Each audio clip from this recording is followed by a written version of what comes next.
morning everyone, Sarah here at Three Little Potters. I am getting ready to ship out today's batch of orders for Etsy, and I thought I would go over sort of how I ship my pottery. This is going to be shipping pottery if you are price conscious. There are a lot of things you can do to make your pottery extra safe in a box, but they increase your costs. So this is sort of the minimalist approach to safely packaging your pottery without spending a ton of money. Okay, so first off, I'm out of little notes to put in my boxes. So I'm going to make my notes. I looked through the orders. I don't see any special notes that I need to respond to. So these are all just going to be sort of a more generic thank you note that I'm putting in the boxes. You'll notice here that I'm just using a black and white laser printer.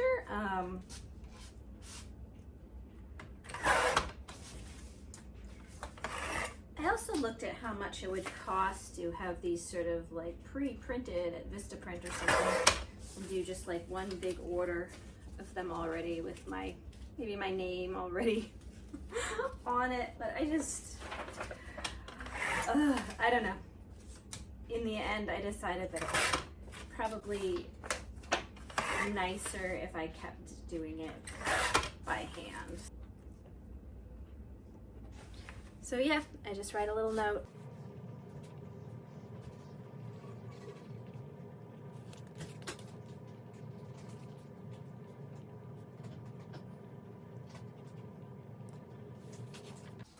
All right, next up I am pulling orders. Here's a little look at my inventory system. This only works because I'm the only one that ships, and I do this a lot, and I list them a certain way. So when I'm looking at these dishes, this is my larger size ring dish, and I will photograph them and put them over here in the exact order that I photographed them. So this is ring dish 1, 2, 3, 4, 5, 6, 7, 8, 9, 10, and so on. So I have the order that I photographed them exactly replicated on the shelf, and then I grab from there. So if you're looking at my sheet here, I'm blocking the name so that, just in case. The listing that we're looking at first is Tiny Ring Dish number 5. This is Tiny Ring Dish number 5's area. So it would have been 1, 2, 3, 4, 5.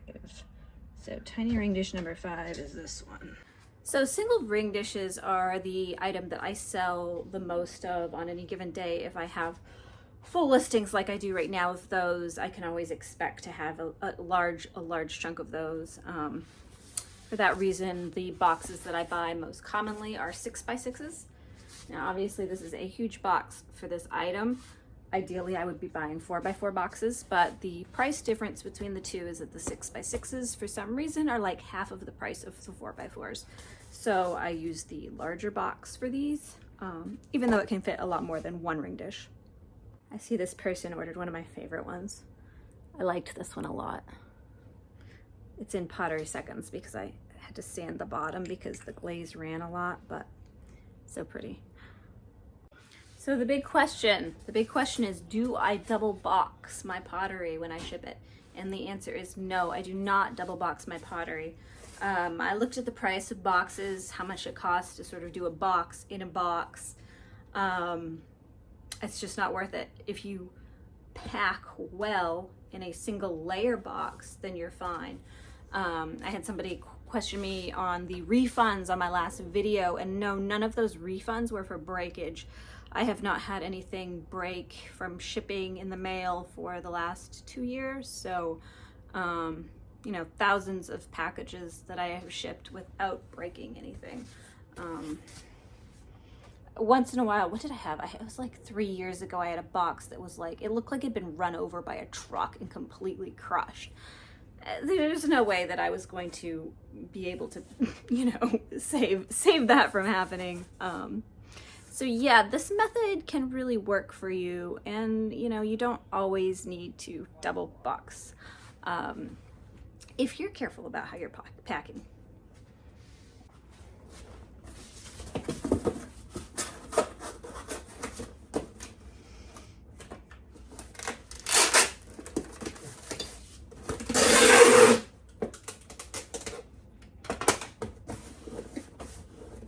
So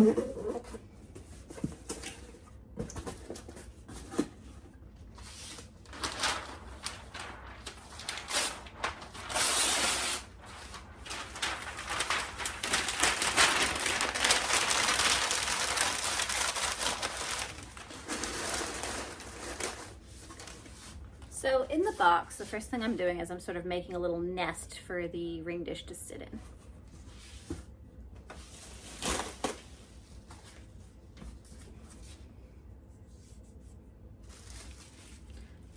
For a single order, I use 1 square of bubble wrap.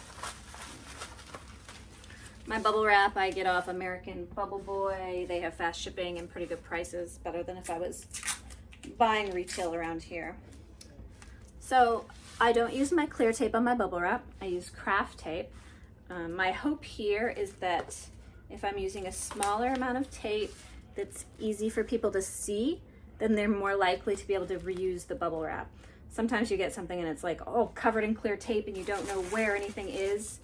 And so you're like ripping it apart to get to your item. My hope is here that they'll be able to reuse this piece of bubble wrap. Obviously it's not environmentally great to be using bubble wrap for this, but I found that people really did not understand that cornstarch peanuts were recyclable, and that people were like, oh, why, oh, I have this whole mess to take care of. Why is she, packing in these horrible materials? But people understand bubble wrap and they will often reuse it, or at least that's the hope. So I rolled it in a diagonal so that I get the most amount of bubble wrap around it. I take one side, and then rather than just doing that, I do it the opposite direction. So I'm trying to get as much bubble around all the edge points of each dish.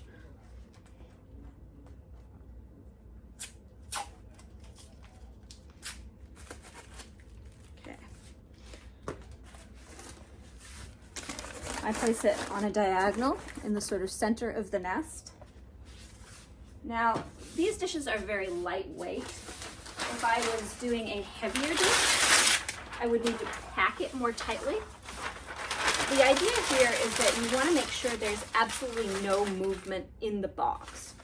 If it's something light, it's not going to move as much as if it was something very, very heavy, and then it could possibly crunch down the paper more and be able to wiggle around in the box more.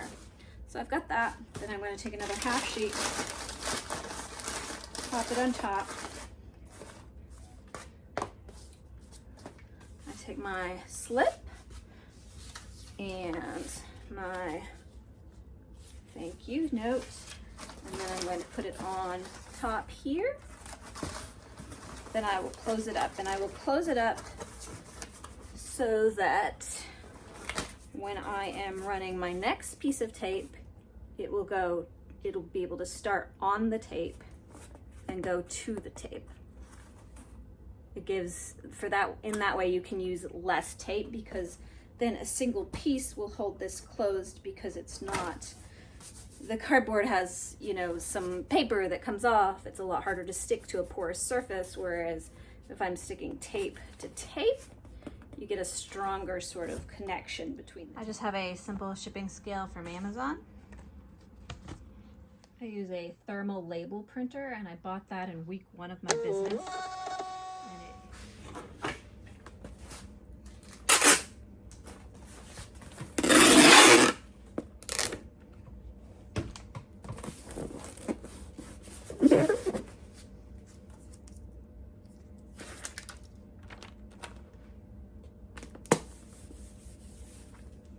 All right, one down, a lot more to go.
is how I do 2. I wrap 1, second one on top. 2 is the maximum amount of number I will nest for my studio. Like there's something other than me working in my laundry room.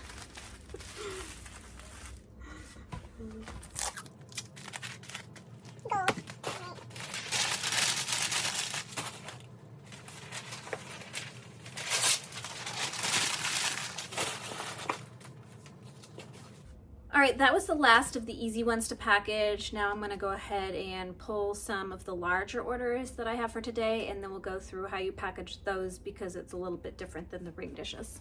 So I'm gonna be using an 8x8 box. For the orders, I've got these 4 items, and then I've got these 4 items. This one is the piece that is going to make it very hard for an 8x8 to work on that order. We'll see. I may have to switch to a 10x10 on that. Okay, so again, we're working on the same sort of principle. Ideally, you want to have at least an inch of space between the bubble wrapped item and the edge of the box. If you can imagine somebody sort of punching it or kicking it in and how far in it might go. So ideally, I'm wanting my pieces to be sort of static, not able to move around in the box, and at least some gap between where the actual pottery piece starts in the box.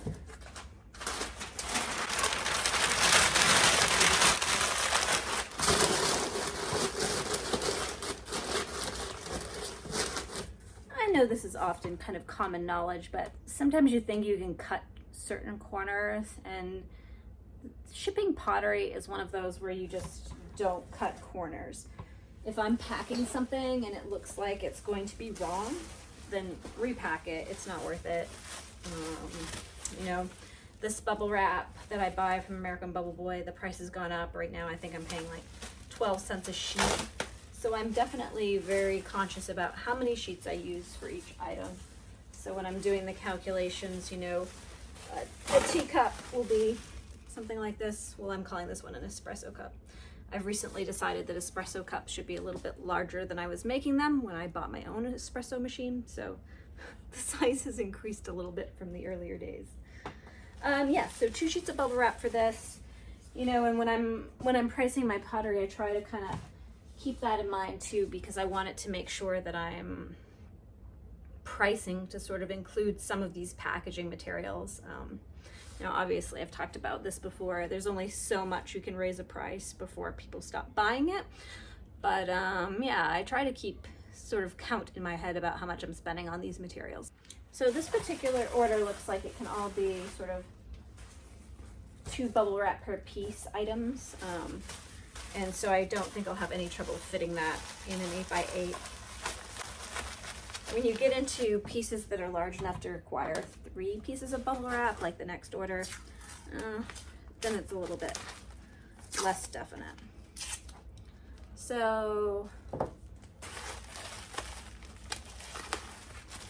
here, ideally what I'm looking for is 2 layers of bubble around all sides. These are 5/8 inch medium bubble sheets that I'm using. So 1 bubble on top of another bubble generally gives me about the inch that I'm looking for to make sure it's not going to get smashed up by the postal service. It's an amaryllis bowl, that's cute. I hope they'll like it. So when I get to a bowl edge, I'm always very conscious that on that edge that I have enough bubble wrap, and sometimes I can double up on that area here. Let me show you what I do. So because the edges are the parts that could puncture, not puncture, but if there was an impact, the edges would be fragile. So I tuck my bubble in around that edge, and then I pull up and over so that now that edge has even more sort of cushion to it. And I know these are sort of nitpicky details, but when you're trying to conserve on materials, yes, you could just have done a 3rd sheet of bubble wrap and gotten the same amount of cushion on those edges, but if you do it in two, even better for the environment, better for your pocketbook, because all of these little steps when you're doing that in a large scale, they add up. You know, if I was shipping this to a friend and I only shipped, you know, a few things a year, why yes, I'd use 3 sheets of bubble wrap. You know, I don't care if I'm using an extra 12 cents there. But in my business, because I ship so much, you know, that 12 cents times 1,000, well, it adds up. It adds up a lot. So, you know, trying to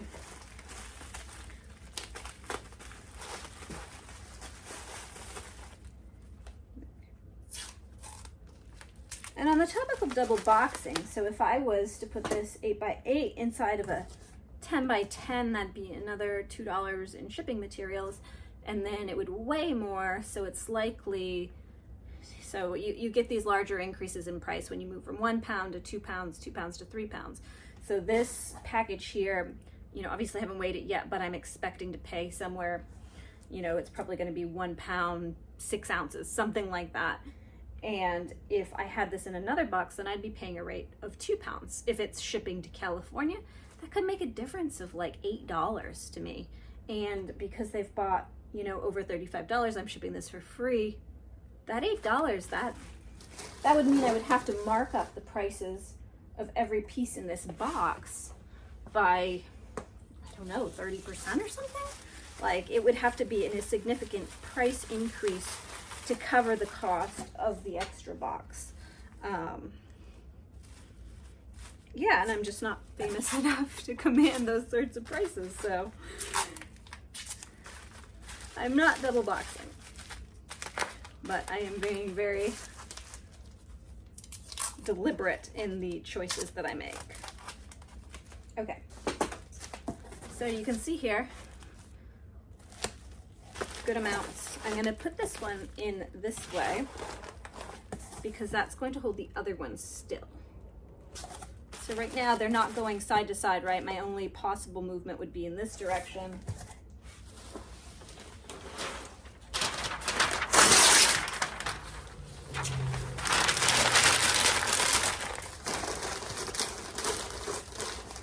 So I'm packing that void. And then if I do see any side to side movement, I'm going to pad the outer edge so that there's even more cushion between. And now I know that the cardboard boxes are recyclable, but there is energy involved in recycling, so not using 2 boxes does kind of help out, even though it is recyclable packaging. I know the bubble wrap, right? But like I said, I'm really hoping that people reuse the bubble wrap, and honestly, if I could find another alternative that I felt worked as well as bubble wrap for shipping in a smaller space, then I would consider it. But as of right now, I haven't. Let's see if my guess was right on the weight. Ooh, 1 pound and 9 ounces it came out to. So when I'm entering this in, it'll just be a straight 2 pounds, and I'm glad that it's not over 2. So that's all stuff. Okay. But yeah, I did not like the tape dispenser. I just have a system. This is the system. I don't know if a tape dispenser would take less time, but because I need like to balance it, and the tape dispenser just didn't work with balancing it in my hands. So here we are with this method. Okay.